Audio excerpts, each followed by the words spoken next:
കാലത്തിനടയാളങ്ങൾ കണ്ണു തുറന്നു കണ്ടിടുവിൻ. കാലം അതിനുടെ അന്ത്യത്തിൽ കർത്താവിൻ വരമാഗതമായി. നാസറെത്തും ഫാത്തിമയും മെജ്ഗുരിയായും ചൊല്ലുന്നു, ലോകം ഈ വിധം പോയി നാശത്തിൽ ചെന്നെത്തിയിടും. പിതാവും പുത്രനും പരിശുദ്ധാത്മാവുമായ ത്രിത്വൈക ദൈവത്തിൻ്റെ അത്യുന്നത നാമത്തിന് എന്നും ആരാധനയും സ്തുതിയും പുകഴ്ചയും ഉണ്ടായിരിക്കട്ടെ. പരിശുദ്ധ കന്യകാമറിയത്തിൻ്റെ ഏറ്റവും പ്രിയപ്പെട്ട മക്കളും ഷെക്കീന ടി വിയുടെ പ്രേക്ഷകരുമായ നിങ്ങളെ ഓരോരുത്തരെയും മറിയം കാലത്തിൻ്റെ അടയാളം എന്ന ഈ പ്രോഗ്രാമിലേക്ക് ഏറ്റവും സ്നേഹത്തോടെ സ്വാഗതം ചെയ്യുന്നു. രക്തസാക്ഷികളുടെ ചുടുനിണത്താൽ കുതിർന്ന ജപ്പാനിലെ മണ്ണിൽ പരിശുദ്ധ അമ്മ അക്കിത്ത എന്ന് പറയുന്ന സ്ഥലത്ത് പ്രത്യക്ഷപ്പെട്ട് ഒരു തിരുസ്വരൂപത്തിലൂടെയും മറ്റ് പല അസ്വാഭാവിക സംഭവങ്ങളിലൂടെയും സിസ്റ്റർ ആഗ്നസ് സസഗാവയ്ക്ക് നൽകിയ വെളിപ്പെടുത്തലുകളാണ് കഴിഞ്ഞ എപ്പിസോഡുകളിൽ നാം കാണുവാൻ പരിശ്രമിച്ചത്. രക്തസാക്ഷികളുടെ സഹനങ്ങൾക്കും അവരുടെ രക്തത്തിനും വേദനയ്ക്കും വലിയ വില സ്വർഗം കൽപ്പിച്ച് നൽകുന്നുണ്ട് എന്നത് യാഥാർത്ഥ്യമാണ്. അതുകൊണ്ടാണല്ലോ ഇപ്രകാരം പറയുക, രക്തസാക്ഷികളുടെ ചുടുനിണമാണ് സഭയുടെ വിത്തെന്ന്. എവിടെയൊക്കെ രക്തസാക്ഷികൾ രക്തം ചിന്തി യേശുക്രിസ്തുവിന് വേണ്ടി സ്വന്തം ജീവൻ ബലികഴിച്ചിട്ടുണ്ടോ അവിടെയൊക്കെ സഭ ശക്തി പ്രാപിച്ചിട്ടുണ്ട്.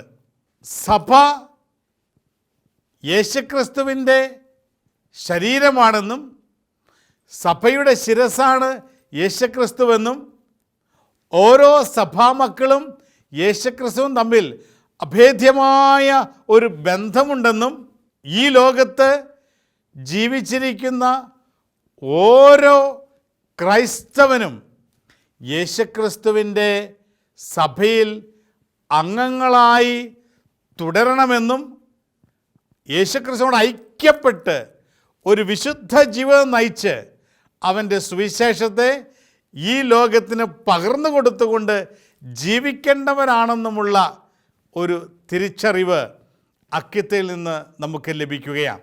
സഹനങ്ങളിലൂടെ വേദനകളിലൂടെ രക്തസാക്ഷികളുടെ പാത പിന്തുടർന്ന് യേശുക്രിസ്തുവിൻ്റെ ശരീരത്തിലെ അംഗങ്ങളായി നാം ചെയ്യേണ്ട ഓരോ ഉത്തരവാദിത്വങ്ങളും ഏറ്റവും വിശ്വസ്തയോടുകൂടി നിർവഹിച്ച് മുന്നോട്ട് പോയെങ്കിൽ മാത്രമേ സഭയെ വളർത്തുവാൻ നമുക്ക് സാധിക്കുകയുള്ളൂ എന്ന് അക്കിത്തയിൽ നിന്ന് നാം തിരിച്ചറിയുകയാണ്. പലപ്പോഴും പ്രിയമുള്ള സഹോദരങ്ങളെ, നമ്മൾ നമ്മുടേതായ ഒരു ചെറിയ ലോകത്ത് ഒതുങ്ങിക്കഴിയുവാൻ ആഗ്രഹിക്കുന്നു. നമ്മുടെ കാര്യങ്ങളൊക്കെ ചെയ്ത് നമ്മുടെ കുടുംബത്തിൻ്റെ കാര്യങ്ങളൊക്കെ നോക്കി നമുക്ക് വലിയ തട്ടുകേടില്ലാതെ മുന്നോട്ട് പോകുവാനായിട്ട് എല്ലാ കാര്യങ്ങളും ക്രമീകരിക്കുന്ന ക്രൈസ്തവരാണ് നമ്മളെങ്കിൽ ദൈവം കരങ്ങളിൽ ഏൽപ്പിച്ചു തന്നിരിക്കുന്ന വലിയ ഒരു ഉത്തരവാദിത്വം ഒരുപക്ഷെ മനസ്സിലാകാതെ നാം ജീവിക്കുന്നുണ്ടാകാം. ദൈവം നമ്മൾ ഏൽപ്പിച്ചു തന്നിരിക്കുന്ന ഉത്തരവാദിത്വം എന്താണ്? വിശുദ്ധ മർക്കോസിൻ്റെ സുവിശേഷത്തിൽ 16-ാം അധ്യായത്തിൻ്റെ 15 മുതലുള്ള തിരുലിഖിതങ്ങൾ അത് നമുക്ക് പറഞ്ഞു തരുന്നുണ്ട്. നിങ്ങൾ ലോകമെങ്ങും പോയി സകല സൃഷ്ടികളോടും സുവിശേഷം പ്രസംഗിക്കുക.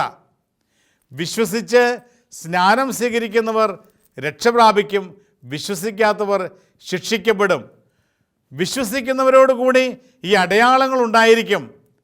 അവർ എൻ്റെ നാമത്തിൽ പിശാചുക്കളെ ബഹിഷ്കരിക്കും. അവർ പുതിയ ഭാഷകൾ സംസാരിക്കും. അവർ സർപ്പങ്ങളെ കയ്യിലെടുക്കും. മാരകമായി എന്ത് കുടിച്ചാലും അതവരെ ഉപദ്രവിക്കുകയില്ല. ലോകമെങ്ങും പോയി സകല മനുഷ്യരെയും ശിക്ഷപ്പെടുത്തുവാനുള്ള വലിയൊരു ഉത്തരവാദിത്വമാണ് ഓരോ ക്രൈസ്തവൻ്റെ കരങ്ങളിൽ യേശുക്രിസ്തു ഏൽപ്പിച്ചു കൊടുത്തിരിക്കുക.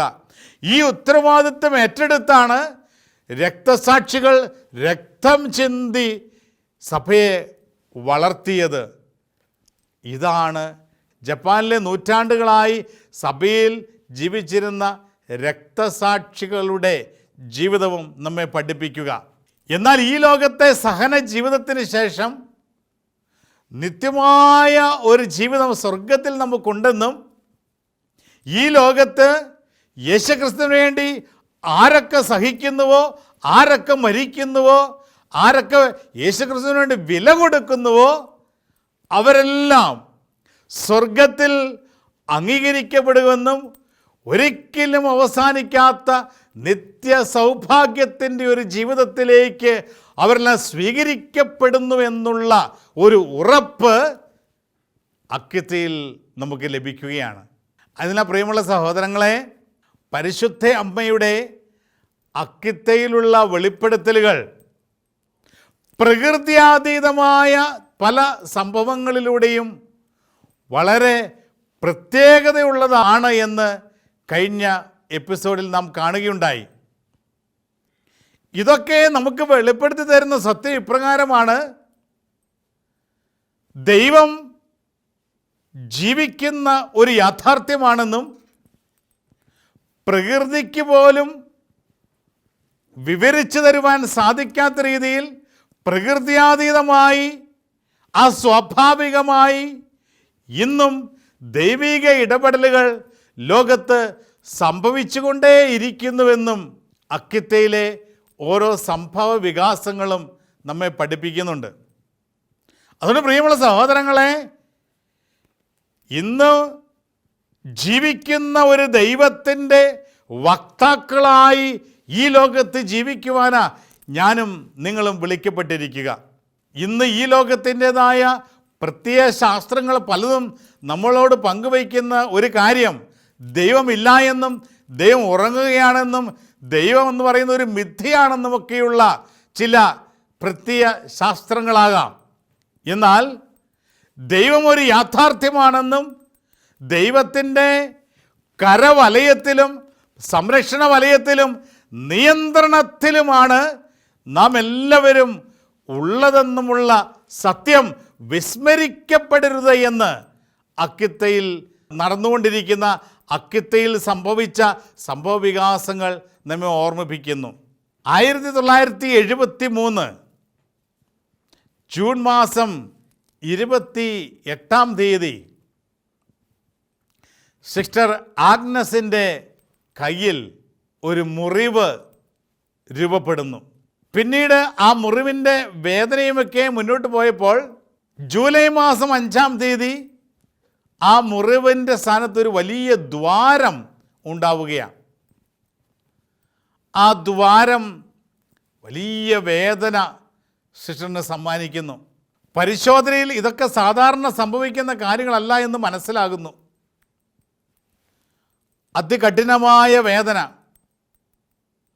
അവിടുന്ന് രക്തം ഇങ്ങനെ ഒഴുകുവാനായിട്ട് തുടങ്ങി. സഹിക്കുവാൻ സാധിക്കാത്തത്ര വേദനയാണ്. എന്തെല്ലാം അനുഭവത്തിലൂടെ സിസ്റ്റർ കടന്നു പോവുകയാണ്. എന്തുകൊണ്ടാണ് തൻ്റെ കരങ്ങളിൽ ഈ മുറിവുണ്ടായിരിക്കുന്നതെന്നും ഈ ദ്വാരമുണ്ടായിരിക്കുന്നതെന്നും സിസ്റ്റർ ആഗ്നസിന് മനസ്സിലാകുന്നില്ല. അങ്ങനെ ഈ വേദനയിൽ ജൂലൈ മാസം 6 രാവിലെ ഏതാണ്ട് 3 മണി സമയമൊക്കെ ആയപ്പോൾ ഉറങ്ങാൻ സാധിക്കാതെ സിസ്റ്റർ എഴുന്നേറ്റു. എഴുന്നേറ്റ സമയത്ത് നല്ല വേദനയുണ്ട്. അപ്പോൾ തൻ്റെ സമീപത്ത് ആരോ നിൽക്കുന്നതായി സിസ്റ്റർ മനസ്സിലാക്കുകയാണ്. തൻ്റെ സമീപത്ത് നിൽക്കുന്ന ആ വ്യക്തി സിസ്റ്ററിനോട് ഇപ്രകാരം പറഞ്ഞു: നമുക്ക് ചാപ്പലിൽ പോയി പ്രാർത്ഥിക്കാം.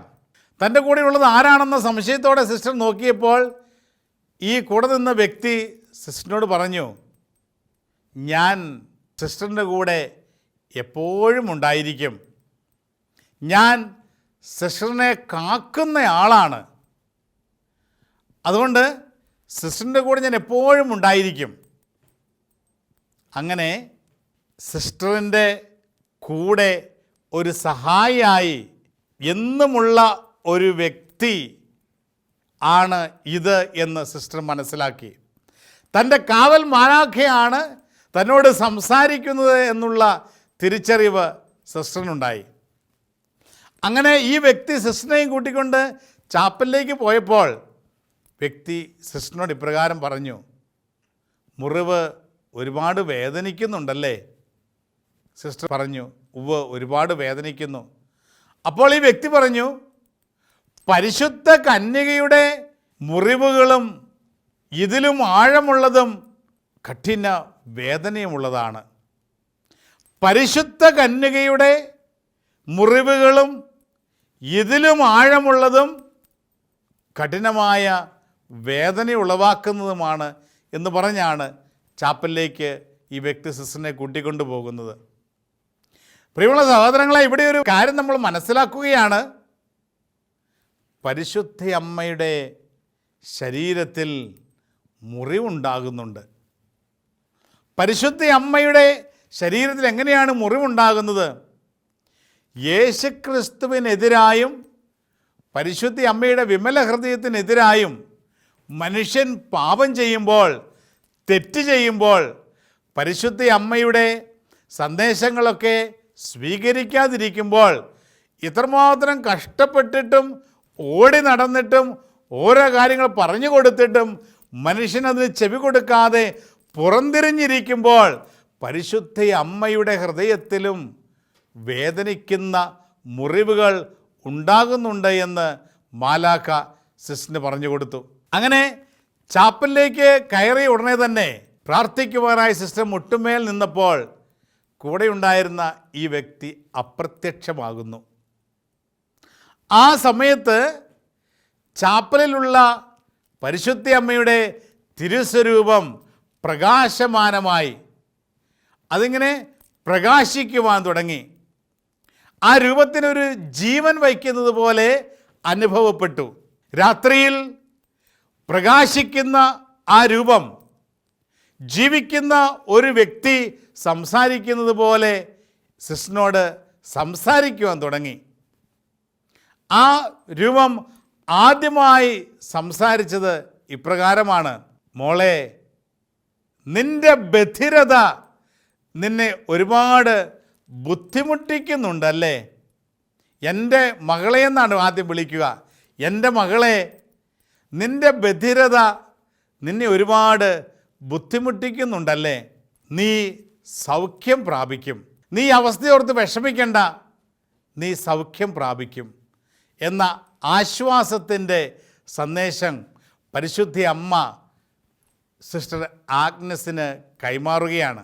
സിസ്റ്റർ അനുഭവിക്കുന്ന ബധിരതയും ആ വേദനയുമൊക്കെ വിലയുള്ളതായി പരിശുദ്ധ അമ്മ കണക്കാക്കി സിസ്റ്ററിനോട് പറയുകയാണ്, നീ വേദനിക്കേണ്ട, വിഷമിക്കേണ്ട, നീ ഇതിൽ നിന്ന് സൗഖ്യം പ്രാപിക്കും. അതിനുശേഷം വീണ്ടും പരിശുദ്ധ അമ്മ ഇപ്രകാരം സംസാരിച്ചു, നിന്റെ മുറിവുകൾ നിന്നെ വേദനിപ്പിക്കുന്നുണ്ടല്ലേ? കഠിനമായ വേദന നിന്റെ മുറിവുകൾക്കുണ്ട് എന്നെനിക്കറിയാം. മോളെ, നീ വിഷമിക്കരുത്. ഈ മുറിവുകളെല്ലാം മനുഷ്യകുലത്തിൻ്റെ പാപത്തിൻ്റെ പരിഹാരമായി നീ കാഴ്ചവെക്കണം.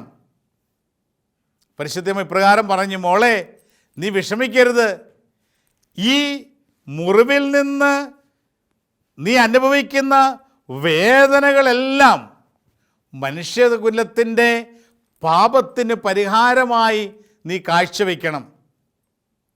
മനുഷ്യകുലത്തിൻ്റെ പാപത്തിന് പരിഹാരമായി നിൻ്റെ വേദനകൾ നീ കാഴ്ചവെച്ച് ദൈവത്തെ ആശ്വസിപ്പിക്കണം. പ്രിയമുള്ള സഹോദരങ്ങളെ, ഓരോ മുറിവുകളും നമ്മുടെ ഓരോ വേദനകളുമൊക്കെ പാഴാക്കി കളയാതെ മനുഷ്യകുലത്തിൻ്റെ പാപങ്ങൾക്ക് പരിഹാരമായി നമ്മളുടെ ഓരോ സഹനങ്ങളും വേദനകളും വെല്ലുവിളികളുമൊക്കെ കാഴ്ചവെച്ച് ദൈവത്തിന് സമർപ്പിക്കുമ്പോൾ അത് ദൈവത്തെ ആശ്വസിപ്പിക്കുന്ന ഒരു അനുഭവമായി മാറും എന്ന് പരിശുദ്ധ അമ്മയുടെ വാക്കുകളിൽ നിന്ന് നാം മനസ്സിലാക്കുകയാണ്. ഇപ്രകാരം സംസാരിച്ച് കഴിഞ്ഞപ്പോൾ നേരം വെളുത്തു. മറ്റ് പല സിസ്റ്റേഴ്സും പ്രാർത്ഥിക്കുവാനായിട്ട് വന്നു.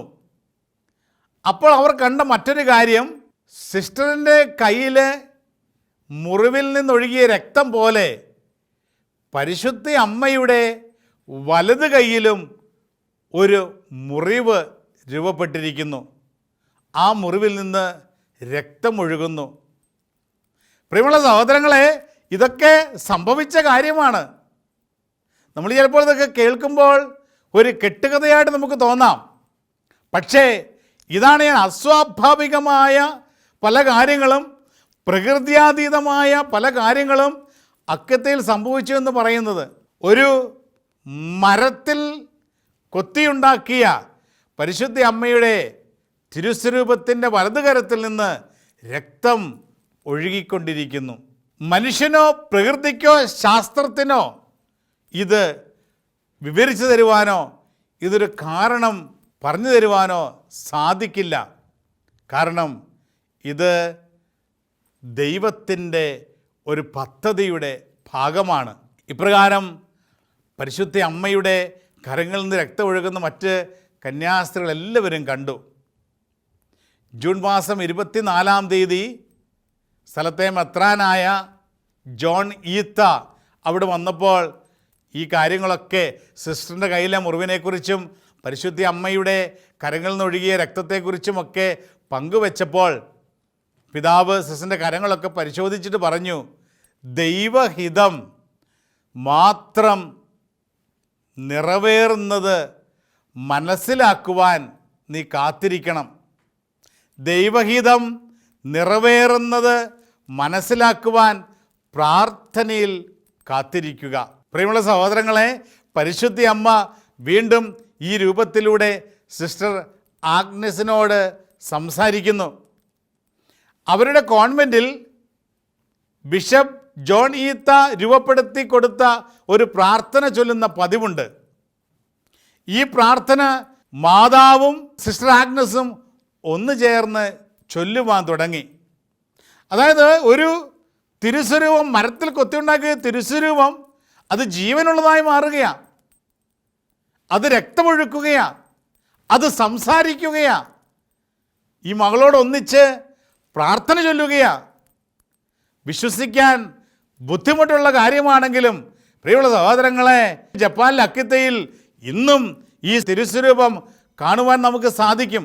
ഇത് സ്വർഗത്തിൻ്റെ വലിയൊരു ഇടപെടലാണെന്നും ഇന്നും ദൈവത്തിൽ അകന്നു പോകുന്ന മക്കളെ ഇതുപോലുള്ള അത്ഭുതങ്ങളിലൂടെ സ്വർഗത്തിന് വേണ്ടി തിരിച്ചു ദൈവം വിളിക്കുകയാണെന്ന് നാം മനസ്സിലാക്കുകയാണ്.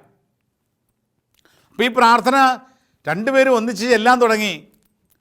ഈ തിരുസ്വരൂപമാണ് സംസാരിക്കുകയും ചൊല്ലുകയും ചെയ്യുന്നതെന്ന് മനസ്സിലാക്കണം. ഈ പ്രാർത്ഥനയിൽ ഇപ്രകാരം ഒരു ഭാഗമുണ്ട്, വിശുദ്ധ ഹോസ്തിയിൽ സന്നിഹിതനായിരിക്കുന്ന ഈശോ എന്നൊരു ഭാഗമുണ്ട്.